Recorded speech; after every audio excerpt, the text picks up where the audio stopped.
South ఇండియాలోనే biggest sorry store మన Varahi silks మన విజయవాడ ఎంజీ రోడ్ లో డిసెంబర్ 4వ తారీఖున ఘన ప్రారంభం.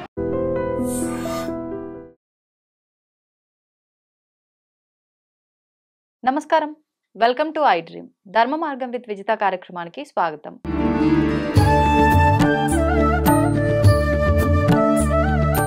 ప్రస్తుతం మనతో పాటు ఉన్నారు ప్రముఖ జ్యోతిష్య వాస్తు పండితులు బ్రహ్మశ్రీ అన్నవరపు తిరుపతి మూర్తి అవధాని గారు. ఇప్పుడు గురుగారితో మాట్లాడి మరిన్ని విషయాలు తెలుసుకుందాం.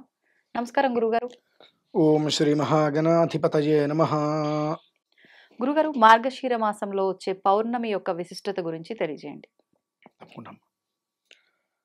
పౌర్ణమి అనేకదాయకము అని అంటారు. ప్రతి పౌర్ణమికి ఒక్కొక్క విశిష్టత దాగి ఉంటుంది. ద్వాదశ్యాం పౌర్ణమాస్యాం అని చెప్పి 12 అమావాస్యలు 12 పౌర్ణములు మనం ఉంటుంటాయి. అందులో ఇప్పుడు ఉన్నటువంటి ఒక మార్గశిర పౌర్ణిమ అనేటువంటిది ఎంతోమంది కుటుంబాలకి వృద్ధినిస్తుందండి. కృత్తికా నక్షత్రంతో వచ్చింది, మృగశిర నక్షత్రంతో రావాలి వాస్తవానికి. కృత్తికా నక్షత్రంతో వచ్చింది. దీని యొక్క ప్రభావం ఒక విధానాన్ని అనుసరించి కొంతమందికి జీవితాలను ఇస్తుంది, మరొక విధానాన్ని అనుసరించి కొన్ని ప్రమాదాలు, రక్తదారుణ నేత్రాలు అంటుంటారు చూసారండి, చాలా ప్రమాదాలు జరిగే రోడ్డు మొత్తం రక్తం ప్రవహిస్తుందంట. అటువంటిది కూడా మనం చూడవలసిన అవకాశాలు ఎక్కువగా కనిపించినాయి. అంటే ప్రత్యేకించి ఎవరికి జరుగుతుంటాయి ఇలా అనేది ఏమైనా, అంటే ఏదైనా రాశి నక్షత్రము ఎలా? అసలు తీసుకోవాల్సిన అవసరం లేదమ్మా. అట్లా ఎందువలన తీసుకోవాల్సిన అవసరం లేదు అని అంటే, కుజుడితో రావాల్సినటువంటిది రవితో వచ్చింది. ఇది దృష్టిలో ఉంచుకొని మేము రాబోయేటువంటి ప్రమాదాలని దృష్టిలో ఉంచుకొని కొంతమందిని 1వ తారీఖు బయలుదేరి 2వ తారీఖు కల్లా ఉజ్జయిని పంపిస్తున్నామమ్మా. కుజుడు జన్మించిన క్షేత్రం అది ఉజ్జయిని. కుజుడు జన్మించిన క్షేత్రం ఓంకారేశ్వరం ఉజ్జయిని పంపిస్తున్నాం. అక్కడ కుజుడికి ప్రత్యేకమైనటువంటి శాంతి నిర్వర్తించాలి. కుజుడికి ప్రత్యేకంగా త్రిరావృత్తంగా శాంతి అనేటువంటిది నిర్వర్తిస్తే ఈ యొక్క జరగబోయేటువంటి కుజుడు రక్తకారకుడు. త్రిరా అంటే 3 రాత్రులా? ఒక్కటే నక్షత్రానికి 3 సార్లుగా. Okay okay. అంటే కుజుడికి మామూలుగా ఇప్పుడు 7,000 జపం, త్రిరావృత్తము అనగా 3,021 21,000 జపము, అధిదేవత ప్రత్యధిదేవత కలిపి పాశుపత విధానాన్ని అనుసరించి అక్కడ చేసి హోమం కూడా చేసి రావడానికి కొంతమందిని పంపించడం జరుగుతుంది. కొన్ని ప్రయోగాలు మన పీఠంలో జరుగుతుంది. ఇక్కడ ప్రతి ఒక్కరికి నేనేం చెప్తానంటే, మృగశిర చిత్త ధనిష్ట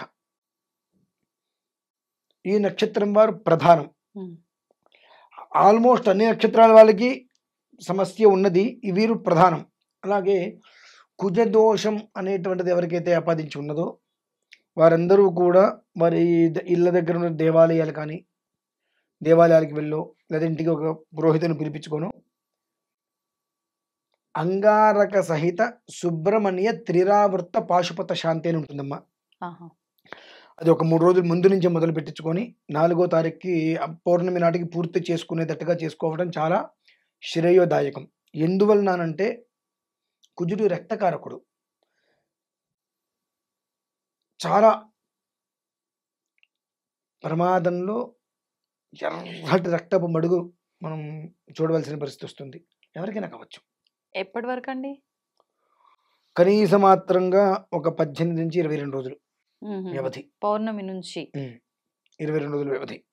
కొన్ని విచిత్రమైన సంఘటనలు, అంటే ఈ రకంగా కూడా ప్రమాదాలు జరుగుతాయా? ఆల్మోస్ట్ నేను 2వ తారీఖు చెప్పానమ్మా. ఇది ఎప్పుడు? 2వ తారీఖు. 2వ తారీఖు నేను యుఎస్ఏలో ఉన్నప్పుడు ఒక విషయాన్ని నేను దృష్టిలో ఉంచుకొని ఈ వీడియోని నేను దీనికి సంబంధించి చెప్పాను. అలాగే అర్థమవుతుందని చెప్పి 12వ తారీఖు మళ్ళీ నవంబర్ 12వ తారీఖు మరలా ఒకసారి నేను యుఎస్ఏలోనే ఉన్నప్పుడు 14వ తారీఖు నుంచి మనకు మకర సంక్రమణానికి ఒక 8-9 రోజుల ముందు వరకు జరగబోయేటువంటి ప్రమాదాలు ఎలా ఉంటాయి అనేటువంటిది నేను 12వ తారీఖు ఒక వీడియో అమెరికాలో ఉన్నప్పుడే అంటే దాదాపు జరిగింది. సంక్రాంతి పండగకి ఒక 10 రోజుల ముందు అంటే జనవరి ఆ. ఫస్ట్ వీక్ వరకు కూడా వరకు కూడా 14వ జనవరి నవంబర్ 14 నుంచి ఏం జరగబోతుంది అనేటువంటిది విచిత్రమైనటువంటి సంఘటనలు చూస్తామని చెప్పి వీడియోస్ చేయడం జరిగింది. మనం చూస్తూనే ఉన్నాం. ఇప్పుడు ఏమిటా అంటే ఈ పౌర్ణమికి కుజ నక్షత్రం రావాల్సింది రవి నక్షత్రం వచ్చింది. ఉమ్, రవి అనంటేనే గ్రహాలలో క్రూరమైనటువంటి గ్రహం. ఉహు, గ్రహాలలో క్రూరమైన గ్రహం రవి, కుజుడు కలయిక.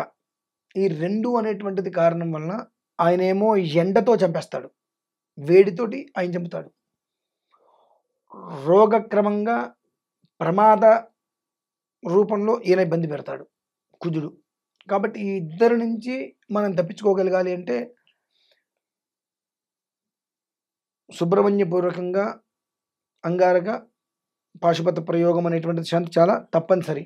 అలాగే కుజదోషంతో ఉన్నవారికి కూడా ఇది చాలా ఉపయోగం. ఇందాక మీకు ఒక మాట చెప్పాక ఒక యోగం కూడా ఉంది అని. అవును ఆ యోగం ఏమిటి అంటే షట్కృత్తికామఖ్య యోగం వహంతి అని. ఆ రోజు ఒక రీతిలో కృత్తికా నక్షత్రం అనేటువంటిది ప్రభావం ఉన్న చేత అది సుబ్రహ్మణ్యేశ్వర స్వామి నక్షత్రం కనుక ఉమ్, ఆ రోజు ఆ పర్వదినంగా కూడా దాన్ని పురస్కరించుకొని కుజుడికి సుబ్రహ్మణ్యేశ్వర స్వామికి చేయవలసిన ఆరాధనలు చేసుకొని అంగారకపూర్వక షణ్ముఖ పాశుపత శాంతి అనేటువంటిది నిర్వర్తించుకోవడం వలన ఎంతో మంది గర్భస్రావాలు ఆగిపోతాయమ్మా. ఆహా. అంటే మంచిదే. అదే అంటున్నా, ఒక మ్మ్. మంచి ఒక చెడు అన్నా. అవును. ఎంతో మంది గర్భస్రావాలు ఆగిపోతాయి. కుజదోషంతో వివాహం కాక ఇబ్బంది పడేటువంటి వారికి ఆ యోగం వరిస్తుంది. సంతానం కోసం ఇబ్బంది పడేటువంటి వారు ఎవరైతే ఉన్నారో వారికి సంతానం అందుతుంది ఖచ్చితంగా. ఇది ఆ అంగారకపూర్వకంగా షణ్ముఖ పాశుపత శాంతి అని ఒక ప్రత్యేక విధానం ఉంటుంది. ఉమ్, అది నిర్వర్తించుకోవడం వలన వీరికి ఇది జరుగుతుంది. సుబ్రహ్మణ్యపూర్వకంగా అంగారక పాశుపత శాంతిని దాకా ఏదైతే చెప్పుకున్నాం దాని వలన ఉమ్, ఈ యొక్క ప్రమాదాల నుంచి బయటపడగలుగుతాము. ఓకే. ఈ రెండు ఏకకాలంలోనే భగవంతుడు మనకు ఇస్తున్నాడమ్మా. కాబట్టి అంటే ఒక కంట్లోంచి నీరు, ఒక కంట్లోంచి పాలు, ఒక కంట్లోంచి ఇంత పాలు, ఒక కంట్లోంచి రక్తం అంటారే, ఉమ్, అలా రావడానికి సిద్ధంగా ఉంది. ఉహుహు, దీన్ని మనమే తెలుసుకొని ఆచరించి తద్వారా నష్టం అనర్థం ఎవరికైనా ఒకటే. మీకైతే ఒకటి నాకైతే ఒకటి కాదు కదండి. కాకపోతే మీకైతే ఒకటి నాకైతే ఒకటి. మీకు వస్తే బాగా వచ్చిందిలే, నాకు వస్తూ అమ్మో నాకు వచ్చిందో రాయినో అని ఏడుస్తాం మనం. అంటే మనిషి తత్వం చెప్తున్నా. ఉమ్, ఎదుటి మనిషి కష్టం వస్తే వాడికి అంతే కావాలంటాం. అదే కష్టం మనకు వస్తే ఇట్లా కూలపడిపోతాం ఏంటో.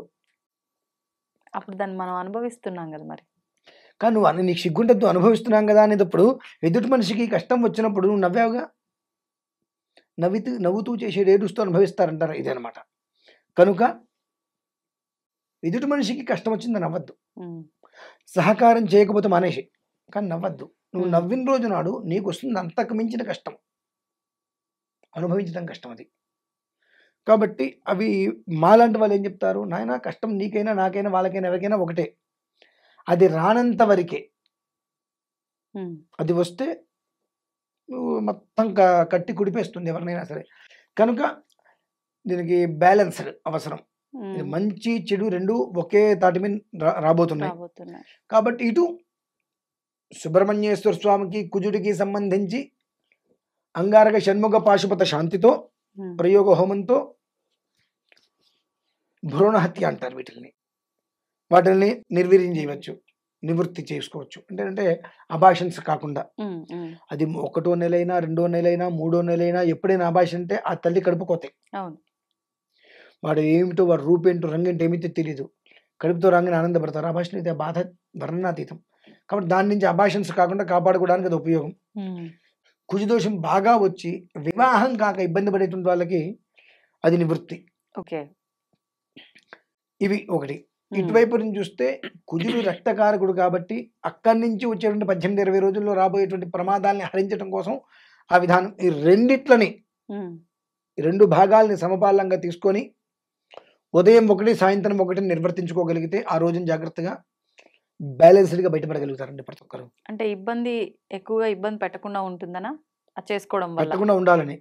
గుడ్డి కన్నా మెల్లొత్తమంటారు కదండి. గుడ్డి కన్నా మెల్లొత్తమంటారు.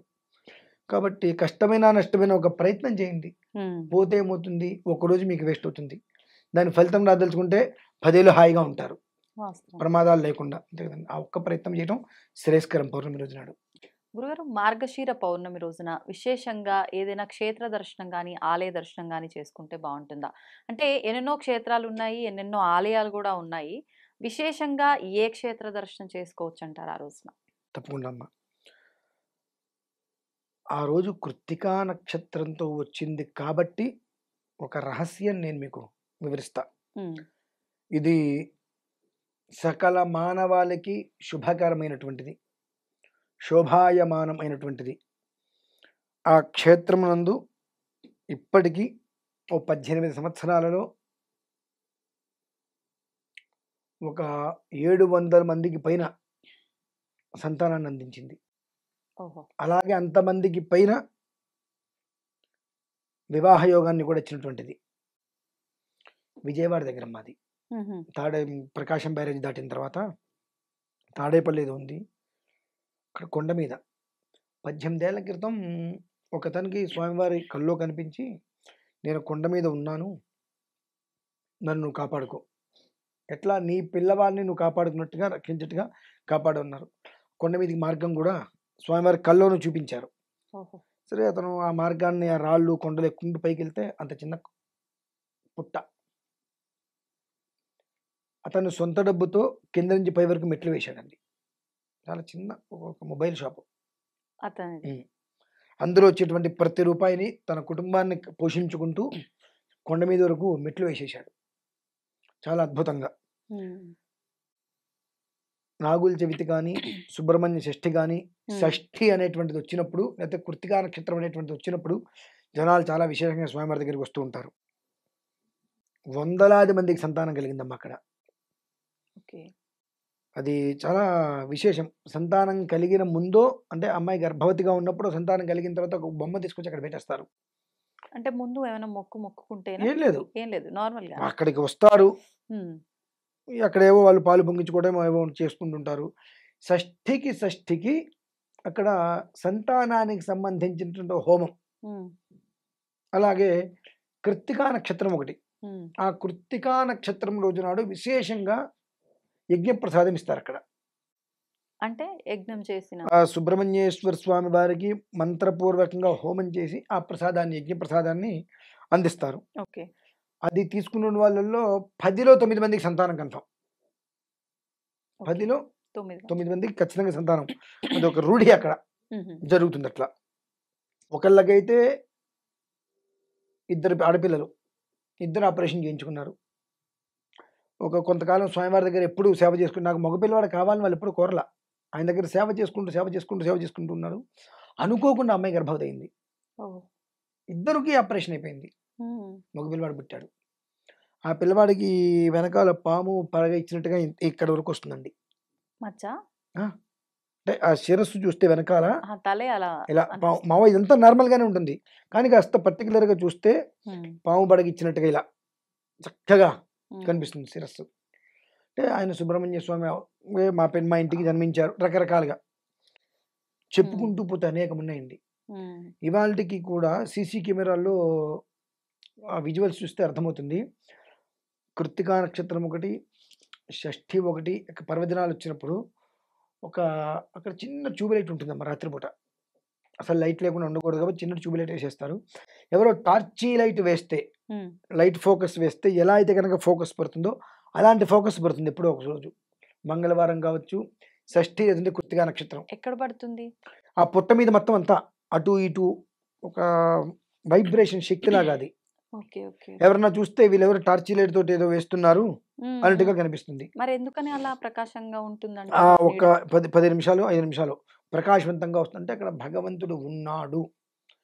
కొండ మీదకెళ్తాం కదా! కొండ కింద నుంచి 60 అడుగులు ఉందమ్మా పుట్ట పైకి. హుహుహుహు. ఇంత పుట్ట కాస్త ఇప్పుడు 7 అడుగులో ఎంతో పెరిగింది. 18 సంవత్సరాలలో 7 అడుగులు పైకి పెరిగింది పుట్ట. ఓహో! అక్కడ దేవతా సర్పం ఉంది అనేటువంటిది బాగా నమ్ముతారు. నమ్మకం. కొన్ని రోజులలో అక్కడికి వెళ్తున్నప్పుడు తెలియకుండా మగలి పువ్వు వాసన అవి వస్తూ ఉంటాయి. మొగలి పువ్వు వాసన వచ్చిందంటే ఇక దేవతా సర్పం ఉన్నట్టే. ఓకే. ఓకే. అయిన వాళ్ళు కాని వాళ్ళు అక్కడికి వెళ్ళలేరమ్మా. అంటే ఎవరనుకుంటే వాళ్ళు వెళ్ళలేరు. వెళ్ళలేరు. ఆ! ఎవరికైతే గనక యోగం అనేటువంటిది ఆపాదింపబడుతుందో వారు మాత్రమే అక్కడికి వెళ్ళగలుగుతారు. హ్మ్. 14 అడుగుల సర్పం 18 ఏళ్ళకి దానికి కాపలా కాస్తుంది అనేటువంటిది అక్కడ. ఆలయాన్ని. అయిన వాళ్ళు కాని వాళ్ళు ఎవరు పడితే వాళ్ళు అక్కడికి వెళ్ళలేరు. అక్కడికి రావడానికి కూడా ఒక యోగం ఉండాలనేటువంటిది ఒక విధానం ఉంది. తిరిగి తిరిగి తిరిగి తిరిగి కొండ వరకు వచ్చి తిరిగి వెనక్కి వెళ్ళిపోయిన వాళ్ళు చాలా మంది ఉన్నారు. ఓహో! అంటే అక్కడి దాకా వెళ్ళినా యోగం లేదు పైకి వెళ్ళి దర్శించుకోవడానికి. ఎందుకంటే అక్కడ ఒక చక్కటి దివ్యమైనటువంటి నాగశక్తి అనేటువంటిది తిరుగుతుందనేటువంటిది ఖచ్చితంగా మీరు ఆ వీడియో చూస్తే మీకే క్లారిటీ వస్తుంది. కాకపోతే ఏంటంటే అది ఎందుకు చూపించడానికి బయటికి ఇవ్వట్లేదంటే ఎవరో టార్చ్ లైట్ వేస్తే లైట్ వేస్తే ఫోకస్ లైట్ వేస్తే ఎలా వస్తుందో అలా వస్తుంది అది వెలుతురు. రకరకాలుగా దాని గురించి కామెంట్స్ చేస్తారు. నమ్మరు. ఓకే. నీ నమ్మకంతో నాకు పని ఏంటి అని చెప్పి నేను మీకు ఇవ్వచ్చు. కానీ విషయం తెలియకుండా చూసి రకరకాలుగా మాట్లాడుకోవడం వల్ల నా వంశాలు నాశనం పోతాయి. సుబ్రహ్మణ్య స్వామి గురించి. మాట్లాడడం వల్ల. కాబట్టి ఒక వంశాన్ని నిలబెట్టడానికి మనం కారకులు కావాలి. నాశనం కావడానికి మనం కారకులు కావద్దు. అంటే అది చూసినప్పుడు 100లో 90 మందికి అది ఏదో లైట్లు పెట్టారనిపిస్తుంది. కానీ ఒక 10 మంది ఉంటారు. ఆ జాగ్రత్తగా పరిశీలనతో చూసినప్పుడు ఒక ఆకృతులు మనం చూడగలుగుతాం. అంటే ఎటువంటి ఆకృతులు? సర్పాకృతి. సర్పాకృతి. ఆ నీడలోనే. రూపాకృతులండి. జాగ్రత్తగా స్లో మోషన్‌లో చూసినట్లయితే సర్పం వచ్చి వెళ్తున్నట్టుగా ఒక రూపం దాన్ని మనం చూడగలుగుతాం. ఓకే. ఓకే. అంత సమయాన్ని జాగ్రత్తగా స్లోగా చేసుకొని చూసేంత సమయం మనకు లేదు. అవును. కాబట్టి వీళ్ళేదో ప్రమోషన్ కోసం చేస్తున్నారో రకరకాలుగా అనుకుంటారు. ఆ అవకాశం కూడా ఎవరికి ఇవ్వడానికి అవకాశం లేక నేను వదిలేశా. ఆ సర్పం కూడా కనిపించిందా గురుగారు? కొంతమంది ఎప్పుడైనా? కనిపించిందమ్మా. కనిపించింది. అంటే అక్కడనే లైవ్ లో కనిపించిందా? లైవ్‌లోనే కొంతమంది కనిపించింది. ఓకే. కనిపించిన వాళ్ళు మాకు ఆ దర్శనం కలిగింది అని అన్నారు. ఆహా! అలాగే శ్వేతనాగును కూడా చూశామని చెప్పి ఒకళ్ళిద్దరు అన్నారు. ఓహ్! నేనైతే చాలా చూడలేదు. రేర్ గా ఉంటాయేమో కదా శ్వేతనాగులు. చూశామని అన్నారు.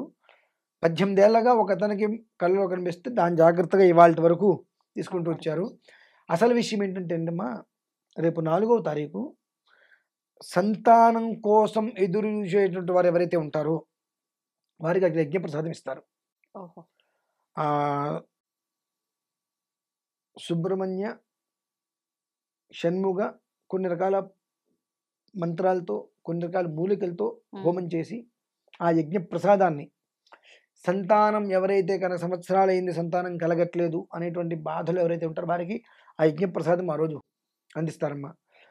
అది ప్రసాదాన్ని తీసుకున్న వారో 10-9 మందికి సంతానం ఖచ్చితంగా కలుగుతుంది.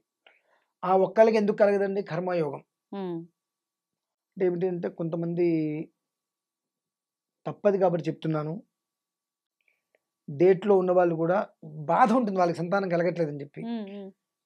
కొంతమంది పనికి మాలిన పాపిష్టి పని మనుషులందరూ కూడా డేట్లో ఉన్న గుళ్ళలోకి వెళ్ళొచ్చు, నేను వెళ్ళని చెప్పి వీడియోస్ పెడుతుంటే ఆ వీడియోస్ చూసి ఇంప్రెస్ అయ్యి ప్రసాదాలకు వచ్చేస్తున్నారట. సంతానం కోసం ఇబ్బంది పడే వాళ్ళ అక్కడికి. అంటే మామూలుగా కొంతమంది వీడియోస్లో నాకు డేట్ వచ్చిందండి వాళ్ళు 2వ రోజు నేను గుళ్ళోకి వెళ్ళాను నాకేం కాలేదని చెప్పి పెట్టుకు చేస్తున్నారు. పనికి మాలిన పాపిష్టి వాళ్ళంతా సిగ్గు ఎగ్గు లేక. అవి చూసి ఇంప్రెస్ అయ్యి వాళ్ళు ఎవరే వెళ్ళారు వాళ్ళకి ఏం కాలేదు కదా, నాకు కూడా ఏం కాదు కదా అనుకుంటే అలా వచ్చిన వాళ్ళకి ప్రసాదం ఫలించదు. కాబట్టి అటువంటి వాళ్ళు రావద్దు. ఎందువల్లంటే భగవంతుడు ఏం చెప్పాడంటే అమ్మా, దూరంగా ఉన్నప్పుడు ఆ బాధ వర్ణనాతీతం. ఒక మగవాడికి కనుక అటువంటి పరిస్థితి వస్తే ఆ బాధ అనుభవించినప్పుడు తెలుస్తుందండి. ఆ స్త్రీ ఆ 3 రోజులు ఎంత నరకం అనుభవిస్తుందో. కొంతమందికి అసలు తినబుద్ధి కాదు, కొంతమంది స్వీట్లు తింటారు, కొంతమంది ఏమీ తినరు. ఆ 3 రోజులు ఒక దయ్యం పట్టిన వాళ్ళు ఉన్నట్టుగా కొంతమంది ఉంటారు. వాళ్ళ బాధ అది ఎలా ఎక్స్ప్రెస్ చేయాలో తెలీదు. ఆ టైంలో కూడా కొంతమంది మగవాళ్ళు వాళ్ళ బాధను అర్థం చేసుకోకుండా ఇచ్చేయలేదు నానా రకాలుగా టార్చర్ పెడుతూ ఉంటారు. ఆ 3 రోజులు ఉండేటువంటి వాటిల్లో వాళ్ళు పడేటువంటి బాధ ఏదైతే ఉంటుందో, వాళ్ళని పెట్టేటువంటి మానసిక క్షోభ ఏదైతే ఉంటుందో అది వాళ్ళ వంశానికి ఉసురులాగా తగులుతుందండి. అంటే ఏ విధమైన ఆ పరిణామం అమ్మాయికి ఇబ్బంది ఉంటుందంటారు? వస్తుంది. ఇబ్బంది వచ్చినప్పుడు కూడా మగవాడు అమ్మాయిని నువ్వు అది చేయలేదు ఆ 3 రోజులు ప్రశాంతంగా పక్కన కూర్చోమని చెప్తారు. ఎందుకనంటే మెంటల్గా ఆమె అప్సెట్ అయిపోతుంది, శారీరకంగా మానసికంగా. ఓ పక్కన కూర్చొని భగవంతుని నామస్మరణ మనస్సులో, భగవంతుడు నాకు ఈ బాధ లేకుండా చూడవయ్యా అని. ఆ పరిస్థితుల్లో నువ్వు వంట చేయలేదు రకరకాలుగా. అంటే ఇవ్వాలంటే ఉద్యోగాల పేరు మీద రకరకాలుగా వెళ్ళిపోతున్నారు. దాన్ని మనం ఏం చేయలేము. కానీ ఆ బాధ అనేటువంటిది ఎందుకు వెళ్తున్నారు? ఉద్యోగానికి వెళ్తే ఉద్యోగం నుంచి తీసేస్తాడు. ఉద్యోగం ఉంటే నా కుటుంబం, ఇవి వాళ్ళ బాధలు. అవి అవతల వాళ్ళు వినరు. అప్పుడు అవతల వాళ్ళకి పడేటువంటి శిక్ష చాలా కఠినంగా ఉంటుందండి భగవంతుడు ఇచ్చేది. ఎందువల్లంటే అమ్మాయికి డేట్ వస్తుంది అంటే మాతృత్వానికి మూలం అది. ఆ మాతృత్వానికి మూలమైనటువంటి స్త్రీ ఎప్పుడైతే కనుక ఒకవేళ వివాహమైంది, గర్భవతి కావాలి అని అంటే 6వ రోజు తర్వాత నుంచి జరిగేటువంటి ప్రక్రియకి గర్భవతి అవుతుంది. కానీ ఈ 4 రోజుల పాటు ఆమెకి ప్రశాంతత లేకుండా నువ్వు చేసేటువంటి చిత్రవధకి ఆమెకు ఆ యోగం కోల్పోతుంది. ఆ ఒక్క శాపం ముసురు మొత్తం నీ వంశానికి తగులుతుంది. ఓహో! అంటే అది స్త్రీ శాపం కింద మారుతుందా గురుగారు?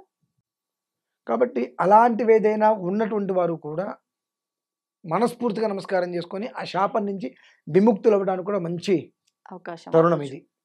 తర్వాత మళ్ళీ ఇటువంటి ప్రక్రియ చేస్తా అంటే నీ వంశాన్ని భగవంతుడు వచ్చి కాపాడు. ఇంకా ఒక అవకాశం ఇచ్చాడు, అమ్మాయిని ఇబ్బంది పెట్టావు, అయినా సరే నీకు నేను ఒక అవకాశం ఇస్తున్నా సరిదిద్దుకోవడానికి. వచ్చి ప్రసాదం తీసుకో, పాల్గొను. ఇక్కడి నుంచి అటువంటి విషయాలు వదిలే.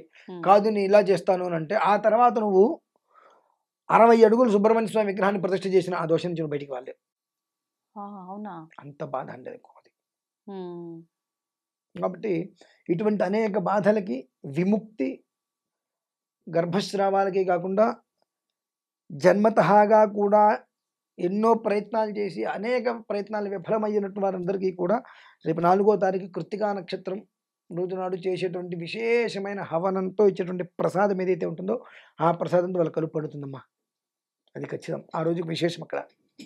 మరి మిగతా రోజుల్లో వెళ్ళి మొక్కుకుంటే వెళ్ళొచ్చు ఉండదంటారా? శుభ్రంగా. ఎప్పుడే అంటే కొన్ని ప్రక్రియలు ప్రత్యేకతగా ఉంటాయి. కొన్ని ఆయన జన్మ నక్షత్రం వచ్చినప్పుడు, ఆయన తిథి వచ్చినప్పుడు కొన్ని యోగాలు కలిసి రావాలమ్మా. ఆ యోగం కలిసి వచ్చినప్పుడు చేసేటువంటి క్రతువు ఉంటుంది. ఇప్పుడు పుట్టినరోజు వేరు, పెళ్లి రోజు వేరు, నిత్యం వేరు, ఒకరోజు స్పెషల్ అయితే ఉంటుంది. అలా స్వామివారికి సంబంధించినటువంటి స్పెషల్ డేస్ కొన్ని ఉంటాయి. ఆ డేస్ ఏమిటి అంటే కొన్ని యోగాలకు సంబంధించి ఉంటుంది. ఆ యోగానికి సంబంధించి ఉన్నప్పుడు ఒక్కొక్క విధానంలో ఒక్కొక్క క్రతువు చేస్తారు. ఆ క్రతువు నిర్వర్తించినప్పుడు ఆ ప్రసాదమే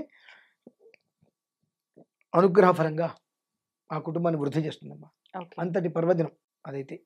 గురుగారు, ఈ మధ్యకాలంలో ఎక్కువగా చిన్నమస్తాదేవి అమ్మవారి గురించి ఎక్కువగా వింటున్నాం. అంటే గత కొన్ని సంవత్సరాలుగా దశమహావిద్యల్లో ఒకరైన వారాహి అమ్మవారి గురించి ఎక్కువగా వినటము, ప్రత్యంగిర అమ్మవారి గురించి ఎక్కువగా వినటము, బగలాముఖి అని వీళ్ళకి సంబంధించిన మాటలు ఎక్కువగా వినపడగానే వెంటనే భక్తులంతా కూడా వీళ్ళని ఆరాధిస్తే విశేషంగా ఫలితాలు వస్తాయట అని నిత్యము ఆరాధించే దేవతలను కాస్త పక్కన పెట్టి వీళ్ళ సైడుకు మొగ్గు చూపారు.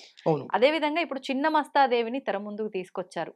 నేను అన్న మాట తప్పే అయ్యుండొచ్చు, కానీ ఇలానే జరుగుతుంది దేవతల విషయాల్లో కూడా. నిర్దాక్షిణ్యంగా అంట. చెప్పండి. ఎవరు ఈ చిన్నమస్తాదేవి? దశమహావిద్యల్లోనే ఒకరు. మరి ఈవిని ఎందుకు ఆరాధించాలి? అందరూ ఆరాధించొచ్చా? అలా కదమ్మా. ప్రజానాం దౌర్భాగ్యదాయకం అని అంటారు. అంటే వీళ్ళందరికీ కూడా ఎలా ఉంటుందంటే అమ్మా, ఎవరైనా ఒక పేరు కొత్తగా వస్తే ఆ రూపం ఎలా ఉందో చూసి ఆ రూపాన్ని పట్టుకొని రకరకాలుగా ఇక వర్ణించేస్తూ ఉంటారు. మాలాంటి వాళ్ళకి అవన్నీ కూడా సామాన్యంగానే కనిపిస్తాయి. ఎందువలన ఎవ్వరు ఉగ్రదేవతలు కాదు. ఉగ్రంగా కనిపిస్తారు కానీ ఉగ్రదేవతలు ఎవరు కాదు. మనం ఆరాధించే విధానాన్ని అనుసరించి ఉంటుంది. కానప్పుడు ఎందుకు ఆరాధిస్తున్నారంటే అమ్మా, ఆరాధించే వాళ్ళకి సిగ్గుండాలి జనాలకి. అదేంటండి అంటే, వీధికి ఒక శివాలయం ఉంటుంది, ఊరికి ఒక రామాలయం ఉంటుంది, వీధికి ఒక ఆంజనేయ స్వామి దేవాలయం ఉంటుంది, వీధికి ఒక గణపతి ఉంటాడు. మరి ఇట్లా వీధికి ఒక ప్రత్యంగిరానో బగలాముఖి ఉన్నాయా? లేరు. అంటే అది ఎక్కడ పడితే అక్కడ ఉండకూడదు, ఎలా పడితే ఎలా చేయకూడదు. దానికి ఒక నిర్దిష్టత, ఒక ఆరాధన, ఒక దీక్ష, ఒక విధానం, నియమాలు, కట్టుబాట్లు ఉన్నాయి కాబట్టే కదండి ఇవందరూ వచ్చినట్టుగా వాళ్ళు రావట్లేదు. ఆ ఒక్క విషయం జనాలకు ఉండద్దండి. అనాది నుంచి ఇవాళ కాదు, ఇవాళ పుట్టుకొస్తున్నాయి ఎక్కడ పడితే అక్కడ. అనాది నుంచి చూస్తే శివాలయం లేని ఊరుండదు, విష్ణువాలయం లేని ఊరుండదు, ఆంజనేయ స్వామి ఆలయం లేని ఊరుండదు, గణపతి లేని ఆలయం ఉండదు. అమ్మవారు శివాలయంలోనే ఉంటుంది. అట్లా మరి అటువంటిది అనాదిగా ఎప్పుడూ ఎక్కడ తెర మీదకి రానటువంటి దేవతల వాళ్ళు ఎందుకు వస్తున్నారు? ఒకటి, సినీ ప్రపంచానికి సిగ్గు లేదు. సినీ ప్రపంచంలో సినిమా ఇండస్ట్రీస్‌లో ఉన్న వాళ్ళకి ఏమాత్రం సిగ్గు, ఎగ్గు లేదు. ఎందువల్లంటే నీ అవసరం కోసం నువ్వు ఒకటి చూపించావు అక్కడ. దానికొక శక్తిని, దానికి ఏం శక్తి ఉందో మాకు తెలుస్తుంది. హ్మ్. ఈ జనాలకి అంతకన్నా సిగ్గు, ఎగ్గు లేదు. అంటే ఎవరో చెబితే తప్పితే మనకే విషయాలు తెలియవు. ఎవరో ఏదో చెప్పగానే ఉన్న వాళ్ళని పక్కన పెట్టేసేసి కొత్త మోజు అంటారు చూసారండి? నేను ఆ మాట అనకూడదు. కానీ వీళ్ళ పరిస్థితులు అంతే ఉన్నాయి. ఏదో మొక్కితే ఏదో దక్కుతుంది అని. నువ్వు ఎప్పుడైతే నిత్యం చేయవలసిన వాటిని పక్కన పెట్టావో, నైమిత్తికంలో నువ్వు ఏం చేసినా నీకు ఫలితం ఉండదు. ఏం చేసినా నీకు ఫలితం ఉండదు. అందులోనూ ఈ దశమహావిద్యాధి దేవతల జోలికి నువ్వు వెళ్ళకూడదు. ఎప్పుడు వెళ్ళాలి? దానికి ఒక ప్రత్యేకమైన స్థితి, ఎప్పుడండి అది? ఒక గమనం ఉంటుంది. హ్మ్. నవరాత్రులు, నవరాత్రుల్లో ఒక గమనం ఉంటుంది. శరన్నవరాత్రులు. దేవీ నవరాత్రులలో ఈ దశమహావిద్యాలకి అర్ధరాత్రి అర్చనలు ఉంటాయి. హుహు. అవి బయట ఎవ్వరూ చేయరండి. ఈ మధ్యకాలంలో ఒక గుప్త నవరాత్రులు అని చెప్పి, ఆషాఢ నవరాత్రులు, వారాహి నవరాత్రులు అని చెప్పి మైకు పట్టుకొని ప్రచారం చేస్తున్నారు. 15 ఏళ్ల క్రితం ఉందా? లేదు. కానీ జనాలకి కొంచెం కూడా, అంటే ఇక్కడ ఎలా ఉంటుందంటే అమ్మా, నిన్ను ఎవరో అడిగారు, గురుగారు మీరు ఏదైనా మాట్లాడితే జనాలు నిప్పులు పోసుకుంటారు మీ మీద, ఎందుకండి అని అడిగారు. నేను ఒకటే అన్నా, మన పూర్వీకులు ఒకటే మాట చెప్తారు, అబద్ధానికి సాక్ష్యాలతో పని లేదు, నిజం నిప్పు లాంటిది. ఆ నిజం మాట్లాడుతుంటే తట్టుకోలేరండి. నేను ఒకటే అంట, కొంతమంది ఎవరి దగ్గర ఏదైనా మాట్లాడుతున్నప్పుడు వాళ్ళ మనిషి తత్వాన్ని గమనిస్తుంటారు మాట్లాడుతూ. మీకేమైనా టాబ్లెట్ కావాలని అడిగేస్తా. అదేంటండి అంటారు. నేను మాట్లాడే మాటలు మీకు ఇబ్బందిగా ఆ, ఉంటుంటాయి. అరగట్లేదు కదా. కడుపు మంట. అరగట్ల, కడుపు మంట వస్తుందంటే మీకు తెలీదు. నేను చెప్తే మీరు ఒప్పుకోలేరు. నేను చెప్పింది కాదు అని మీరు ఇప్పుడు ఎట్లా చేయాలి? నేను చెప్పింది కాదు అంటానికి మీ దగ్గర సరైనటువంటి ఆధారం ఆధారం లేదు. ఖచ్చితంగా నేను చెప్పింది ఒప్పుకుని తీరాలి. ఒప్పుకుని తీరాలంటే మీకు కడుపులో మంట. కాబట్టి మీకు టాబ్లెట్ కావాలంటే అడిగేస్తా వెంటనే. ఇంకా వాళ్ళకి ఎక్కడో కాలుతూ ఉంటుంది. ఎప్పుడు కూడా అమ్మా, అబద్ధానికి తోడవసరం, నిజానికి తోడవసరం లేదు. నీకు ఎవరికైతే ఏ విషయం గురించి తెలియదో వాళ్ళు ఒప్పుకోలేక, మనకన్నా ఎక్కువ అవతల వ్యక్తికి తెలిసిపోయింది, ఈ విషయాలు మనకు తెలియవు కాబట్టి ఇవి లేవు అంతే. మనకు తెలియదు కాబట్టి ఇవి లేవు. లేవు. ఎండమావి కనిపిస్తుంది కానీ లేదు. పగలు కూడా నక్షత్రాలు కనిపిస్తాయి, ఉన్నాయి. పగలు కూడా నక్షత్రాలు కానీ ఉన్నాయి కనిపించవు. కానీ కనిపించవు. పగలు కూడా నక్షత్రాలు ఉన్నాయి కానీ కనిపించవు. హ్మ్. ఆకాశం లేదు కానీ కనిపిస్తుంది. గాలి ఉంది ఉంది. కానీ కనిపించదు. అదంతా కూడా అనుభవించే దాన్ని బట్టి ఉంటుంది. గాలి తగిలితే ఒక రకమైన అనుభవం. ఇవి తెలియాలి మనకు. మనం ఊహించిందే కరెక్ట్ అనుకోవడం కరెక్ట్ కాదు కదమ్మా. కాబట్టి ఎవరో ఏదో చెప్పారని హ్మ్. ఈ చిన్న మస్తా జోలికి, ప్రత్యంగర జోలికి, వారాహి అని, తార అని, వాళ్ళ పిండాకుడని వాటి జోలికి వెళ్ళకపోవడం ఉత్తమం. మాకు పూర్ణ దీక్ష ఉండి మేము మాత్రమే, ఇంకోసారి చెప్తున్నా, మాకు పూర్ణ దీక్ష ఉండి మేము మాత్రమే ఆరాధన చేయవలసిన దేవతలు. పూర్ణ దీక్ష అంటే గురుగారు? పంచదశి షోడశి అని అమ్మవారికి 3 మంత్రాలు ఉంటాయి. ఆహా. షోడశి అంటే 16 అక్షరాల మంత్రం. ఓకే. ఆ 16 అక్షరాల మంత్రాన్ని మేము దీక్ష తీసుకోవాలి. దాన్ని పూర్ణ దీక్ష అంటారు. అలా తీసుకున్నప్పుడే వీటిలన్నిటిని కూడా పంచదశి షోడశి 2 ఉంటేనే అసలు చండీ జోలికి వెళ్ళడానికి కూడా అర్హత. ఆహా. నవాక్షరి ఉంటే కానీ చండీ జోలికి వెళ్ళకూడదు. ఎవరికేమున్నాయండి? ఏం లేవు. విషయ పరిజ్ఞానం తెలీదు. హ్మ్. వారాహి అంటాం, ఇంకోటి అంటాం. ప్రజలని నమ్మిన భక్తుల్ని సర్వనాశనం చేయటం. అదేంటండి మీరు ఎలా అంటున్నారు? నేను వైదికంలోనే ఉన్నా హ్మ్. కానీ వైదికాన్ని నాశనం చేసే పరిస్థితుల్లో లేను. అదేంటండి? మీకు సామాన్యంగా ప్రతి ఒక్క మనిషికి చెప్పిందేంటి? ఈశ్వరారాధన, విష్ణు ఆరాధన, గణపతి ఆరాధన, సుబ్రహ్మణ్య ఆరాధన, అమ్మవారి ఆరాధన చేసుకోమన్నారు. అంతవరకే. చండీ ఆరాధన చేసుకోమని మీకు ఎవరికి చెప్పలేదుగా. ఒక చండీ ఆరాధన చేయాలి అంటే నవాక్షరి ఉపదేశం ఉండాలి. హ్మ్. ఆ నవాక్షరి కనీసం ఓ 9 లక్షలు చేయాలి. అతను నీచాతిరేకంగా 1,00,000 నవాక్షరి చేయాలి. చేయకుండా నేను చండీ చేసేస్తాను ఎట్లా అండి? నేను మొట్టమొదటి చండీ హోమం చేయడానికి ముందు 108 సార్లు చండీ పారాయణ చేసి కానీ నేను హోమం చేయలే. అర్హతలు మాకే లేవు. అంటే మీకు ఎంత కాలం పట్టింది 108 సార్లు చేయడానికి? సరే, రోజుకి ఒకసారి చేయొచ్చు, రోజుకి 2 సార్లు చేయొచ్చు. కర్మ ప్రారంభం బాగాలేకపోతే వారానికి ఒకసారి కూడా అవుతుంది. రాత విధి అటువంటిది. నేను వచ్చి వారాహి పీఠం పెట్టేశా, వారాహికి చెయ్యి, వాళ్ళు చిన్నమస్తా వచ్చి దీన్ని చేయనంటే తప్పమ్మాది. వాటిలి జోలికి ఎవ్వరూ వెళ్ళవద్దు. ఒక్కసారి వెళ్ళారు అంటే అతుక్కుపోతారు.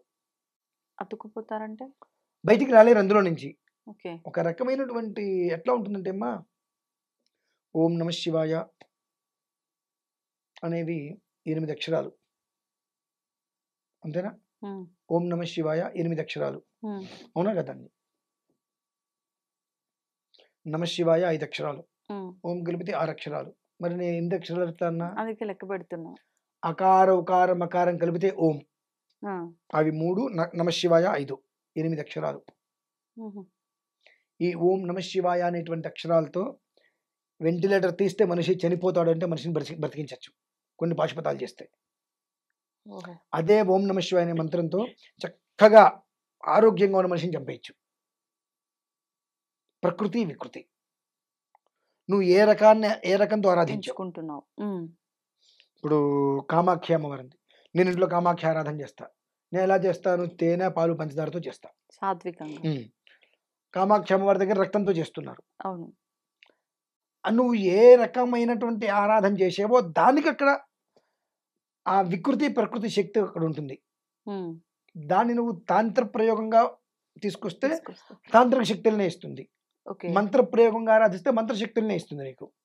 నువ్వు ఏ రకంగా ఆరాధించావు, అసలు నీకు ఏ రకంగా ఆరాధించావంటానికి నీకు అర్హత ఎలా వచ్చింది? ఈ మధ్య కాలంలో అంటే తాంత్రిక రూపంలో చేసిన పూజలకి తొందరగా ఫలితం వస్తుంది. ఇప్పుడు నేను మీకు చెప్పింది అదేనండి. ఈ తంత్ర ప్రయోగంలో క్షిప్రంలో ఫలితం వచ్చేస్తుంది. అది ఎంతకాలం ఉండదు, శాశ్వతం కాదు. కానీ ఎప్పుడూ కూడా నేను అటు లాగుతూనే ఉంటుంది. నువ్వు బ్రతుకున్నంతకాలం దాన్ని నమ్ముకొని ఉండాలి. ఇంకా నువ్వు అంటే చేస్తున్న వారికి ఇబ్బందా, చేయించుకున్న వారికి ఇబ్బందా? చేయించుకున్న వారికి. చేస్తున్న వారికి ఏమీ లేదు. ఎందువల్ల అసలు తాంత్రిక మంది కాదు కదండి. మనకు తంత్రానికి సంబంధం లేదు. నువ్వు వారాహి చెయ్యి, మంత్రంతో చెయ్యి. చిన్నమస్తా చెయ్యి, మంత్రంతో చెయ్యి. భగరాముకి చెయ్యి, మంత్రంతో చెయ్యి. తారా చెయ్యి, మంత్రంతో చెయ్యి. తంత్ర ప్రయోగాన్ని నువ్వు ఎప్పుడైతే తీసుకున్నావో అది ఇంకా నేను వశం చేసేసుకుంటుంది. ఓకే. అందుకనే మన వైపు ఇటువైపు ఎక్కడా కూడా తంత్రాలు ఉండవండి. ఎక్కడ చూసినా అమ్మవారికి పాలు, పంచామృతాలు వీటితోటే అభిషేకం చేస్తారు తప్పితే రక్తాలతో మాంసాలతో అభిషేకాలు చేయరు. అది ఇప్పుడు ఒకవేళ మంత్రంతో చేయొచ్చు అన్నారు, అది చేయొచ్చా? అందరూ మంత్రంతో చేయడానికి కూడా నీకు అధికారం ఎక్కడి నుంచి వచ్చింది? మీరు చెప్పిన అవన్నీ కూడా ఉండు. అధికారం ఎక్కడి నుంచి వచ్చింది? నీకు అధికారం లేదు కదా. Okay okay. అధికారం లేనప్పుడు నీకు అర్హత లేనట్టే. నేను 10th చదివానండి, నేను 10th చదివా, కానీ ఐఏఎస్ ఆలోచించే మెదడు నాకు ఉంది. ఆ సీట్లో కూర్చుంటే కుదురుతుందా? కుదరదు. ఐఏఎస్ చదివాడు కానీ 10th చదువుకున్న వాడుకున్నటువంటి నాలెడ్జ్ కూడా లేదు. వాడు నా సీట్లో కూర్చోబెడతారా? కూర్చోబెట్టరు. ఎందుకంటే నీకు ఎగ్జామ్, మీరు చదవడం గొప్ప కాదు కదండి, ఎగ్జామ్ ఇవ్వాలి కదా, ఇంటర్వ్యూలు పాస్ అవ్వాలి. కష్టపడి ఐఏఎస్ పాస్ అయ్యారు, అంటే చదువుకున్నారు, ఇంటర్వ్యూ ఫెయిల్ అయ్యారు, పరిస్థితి ఏంటి? ఉండదు. ఇంకా అది మనకు అర్హత ఉండాలి. ఆ అర్హత లేకుండా మనం ఎక్కడ పడితే అక్కడ ఎది పడితే చేస్తామంటే కట్టి కుడిపేస్తుంది, మొత్తం అనుభవించాలి. కాబట్టి ఈ దశమహావిద్యా జోలికి ఇంత కఠినంగా గట్టిగా ఎందుకు మాట్లాడాల్సి వచ్చిందంటే, నీ జీవితాన్ని నువ్వు బాగు చేసుకోవాలనుకుంటే దీని జోలికి వెళ్ళకు. ఉంటే ముఖ్యమైన రోజు 1-2 ఉంటుంది, దేనికోసం ఆరాధన చేయాలని చెప్పబడి ఉంటుంది. ఆ ఒక్కరోజు దానికోసం ఆరాధన చేయి, అది కూడా మంత్ర ప్రక్రియలో. అంతే తప్పితే అయిన దానికి కాని దానికి నువ్వు వెళ్ళిపోయి నేను కూర్చుంటా, నేను చేసేస్తా, దశమహావిద్య తారా ఉన్నారు, వీళ్ళందరూ అందరూ ఉంటారు, నీకేంటి? మీ ఊర్లో శివాలయం ఉందా? బ్రహ్మాండంగా ఉందండి. రామాలయం ఓబ్బా ఉందండి. గణపతి అయ్యి ఉన్నాడండి. ఆంజనేయ స్వామి ఉన్నాడండి. సుబ్రహ్మణ్య స్వామి ఉన్నాడండి. సాయిబాబా ఉన్నాడండి. ప్రత్యేకంగా లేదండి. చిన్నమస్త లేదండి. తారా లేదండి. ధూమావతి లేదండి, బగలాముఖి లేదు. ఇవన్నీ ఎందుకు లేవు? పూర్వీకులు ఋషులు పిచ్చివెధవల ఇంత కట్టుదిట్టంగా జాగ్రత్తగా చేయడానికి ఇదంతా వాళ్ళకి తెలుసు మన వాళ్ళు ఎంత వెధవలో. అటువంటి వాళ్ళందరినీ కనుక ఆరాధించుకొని తీసుకొచ్చి పెట్టేస్తే కామాఖ్య అమ్మవారి దగ్గర వాళ్ళు ఏ రకమైన ప్రచారం, ఏ రకమైనటువంటి విధానాన్ని ఆచరణ చేస్తున్నారో మన వాళ్ళంతా ఇక్కడ అదే చేస్తారు. కనుక పూర్వీకులు ఋషులు ముందు జాగ్రత్తతో, వాళ్ళ జ్ఞానం ఉంది కాబట్టి ముందస్తు ఏం జరుగుతుంది, జనాల తత్వం ఎలా ఉంటుందనే విషయం తెలుసు కాబట్టి ఇక్కడ ఈ పరిసరాల్లో ఆ విగ్రహాల్ని ఎట్లా ఇప్పుడు కొత్తగా ప్రతిష్టలు చేస్తున్నారు, అది వేరే విషయం. అసలు దాని గురించి నేను మాట్లాడను. అనాది నుంచి ఎందుకు లేవు తెలుసుకోవాలి ముందు, అది విషయం అండి. గురుగారు అంటే ఎందుకు చేయకూడదో మంచి వివరణ ఇచ్చారు, అందరికి వార్నింగ్ కూడా ఇచ్చారు. అమ్మవారు అంటే ఇప్పుడు చిన్నమస్తాదేవి రూపమే చాలా వింత రూపంగా ఉంటుంది, తల లేకుండా రక్తపు దారలతో. అవును, ఎందుకని అలా ఉన్నారు, దాని గురించి కూడా వివరణ. ఇప్పుడు ఆవిడ ఎలా ఉన్నారు, దేనికోసం ఉన్నారు అని అంటే నీలో అహం ఉన్నంతసేపు నువ్వు చేసేవి అలానే ఉంటాయి. అంటే అమ్మవారు ఏం చేస్తుంది అంటే తన రక్తం తనే తాగుతుంది. బాబు నువ్వు ఎప్పుడూ కూడా ఎదుటి మనిషికి అన్యాయం చేయకుండా ఉన్నంతసేపు నీ జీవితం 10 మందికి ఉపకారంగా ఉంటుంది.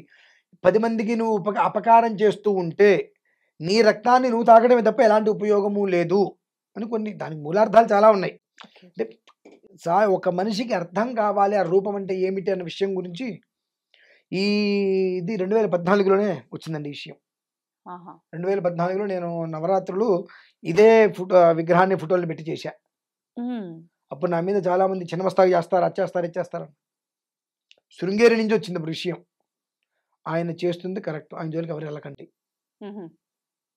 అని చెప్పి పేపర్లో కూడా వచ్చింది. అప్పుడు అది 2014లో భారీ ఎత్తున శృంగేరి శంకరమఠంలోనే చేశా, ఖమ్మంలో. ఆయన చిన్నమస్త అమ్మవారిని పెట్టారు, ఆవిడ తలక ఆవిడే పెట్టుకుంది, కంఠం కోసేసుకున్నారు, 3 ధారలు రక్తం వస్తుంది, ఆయన ఏదో తంత్రం చేస్తున్నారని చెప్పి రకరకాలుగా పేపర్లో వేశారు. ఇవన్నీ అక్కడికి వెళ్ళి మూలాన్ని తీసుకొస్తున్నాడు అతను. అతని జోలికి ఎవరు వెళ్ళకండి అని చెప్పి అక్కడి నుంచి వచ్చింది అనమాట. అంటే ఇది ఎలా చెయ్యాలి అనేటువంటి విధానం ఉంటుంది. అంటే మనిషి పాము తన గుడ్లు తనే తినేస్తుంది అంటూ ఉంటారు, మొసలు తన పిల్లల్ని తినేస్తుంది, రాక్షసి అంటే తన పిల్లల్ని తనే తినేసేటువంటి తత్వం ఏదైతే ఉంటుందో నువ్వు చేసుకునే ప్రక్రియ ఇలానే ఉంటుంది. నిన్ను నువ్వు నాశనం చేసుకుంటున్నావు, అందులోంచి బయటపడు, జ్ఞానం తెలుసుకో. ఇలా చూసి జ్ఞానం చ తన్మనుష్యానాం అని ఒక చెండుల శ్లోకం ఉంది. జ్ఞానం అంటే ఎలా ఉంటుంది, జ్ఞానానికి మూలం ఏంటి అనేటువంటి విషయాన్ని గ్రహించు నన్ను చూసి అనేటువంటి తత్వంలో ఆవిడ ఎలా ఉన్నారు. కానీ చాలా అంటే చాలా మాతృస్థానం ఆవిడది, ఉగ్రదేవత కథ అసలు అది. ధన్యవాదాలు గురుగారు. And for more videos, please subscribe to iDream. Please subscribe to iDream. Please subscribe iDream. And please subscribe to iDream. For more videos, subscribe to iDream. please like, share and subscribe to the channel. Congratulations, iDream. Subscribe to iDream. Subscribe to iDream. So subscribe to iDream Media. iDream ki iDream team andarki huge congratulations. Please subscribe iDream Media. Please subscribe to iDream. Subscribe iDream. Please subscribe to iDream. iDream అంటే నా కళల channel subscribe చేసుకున్న నోరు తిరుగుతలేదు, మీరైతే గంట గుర్తు కొట్టండి. For more such videos, please subscribe to iDream.